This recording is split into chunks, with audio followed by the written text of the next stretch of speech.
The Terminal List, Dark Wolf's 3-episode opener tells the story of Taylor Kitsch's character, former Navy SEAL Ben Edwards, and what happened to him that made him join the CIA.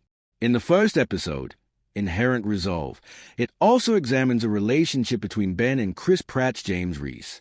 In episodes 2 and 3, The Audition and What's Past as Prologue, it delves into his initial missions at the agency. Long before Ben was the last person on James Reese's hit list in the original series, The Terminal List, Dark Wolf starts in 2015, around the time of his dishonorable discharge from the Navy SEALs. Every encounter between Ben and Reese and Dark Wolf, particularly the tearful one that follows Ben's return home at the hands of SEAL Commander Bill Cox, reflects the startling turn of events at the end of The Terminal List. Grim Wolf shifts into full-fledged spy thriller mode following its inaugural episode, whereas The Terminal List was a psychological conspiracy thriller and grim revenge drama. There are many parallels between Dark Wolf episodes 2 and 3 and movies like Mission Impossible and the Paramount television series The Agency. Given Ben's transformation from Navy SEAL to CIA agent, this genre shift makes sense. However, after Reese is removed from the picture following Ben's release in Episode 1, Dark Wolf genuinely becomes its own series, setting a whole new tone for the Terminal List franchise.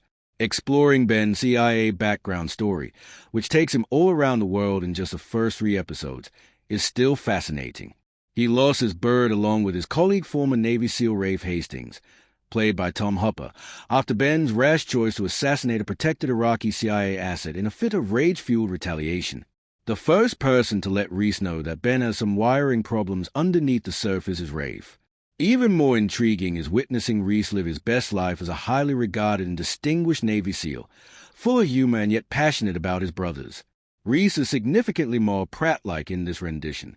Liz is aware of how things turn out, yet even so, every grin and smile is terrible. Kitsch, who is still recovering from his gritty role in Netflix's streaming sensation American Prime Val, is a clear star of Dark Wolf, but the film also makes extensive use of a number of fresh actors. Following their combined release, Hopper's Rafe becomes Kitsch's right-hand man, finally giving the name stated in the Terminal List finale a face.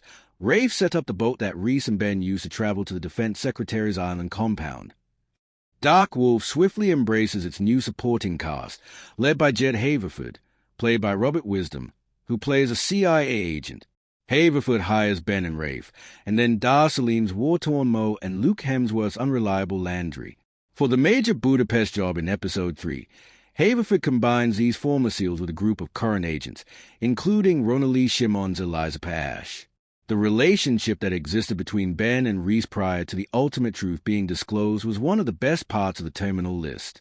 In order to foreshadow Ben's future, Dark Wolf subtly uses Metallica and AC/DC songs to create the sound of Hell's Bell throughout the first 3 episodes. However, some fans of the original series may be disappointed by Pratt's conspicuous absence from Dark Wolf episodes 2 and 3. The Terminal List is a straightforward yet intense tale of retaliation that almost everybody can relate to. Things are a little more complicated and, regrettably, not very convincing when it comes to Ben's past. He killed a CIA asset because his ISF comrade was set up by him, lost his SEAL status as a result, and was then promptly recruited by the CIA. The prequel series may leave fans of the Terminal List feeling let down or unimpressed if they were hoping for a tone, plot, and even genre that was similar to the original Dark Wolf series. Even with only 4 episodes remaining, it's clearly obvious that Dark Wolf will fall short of the Terminal List in a number of ways. That just makes it a lesser show, not a bad one. Thanks for watching, and please don't forget to like, share, and subscribe.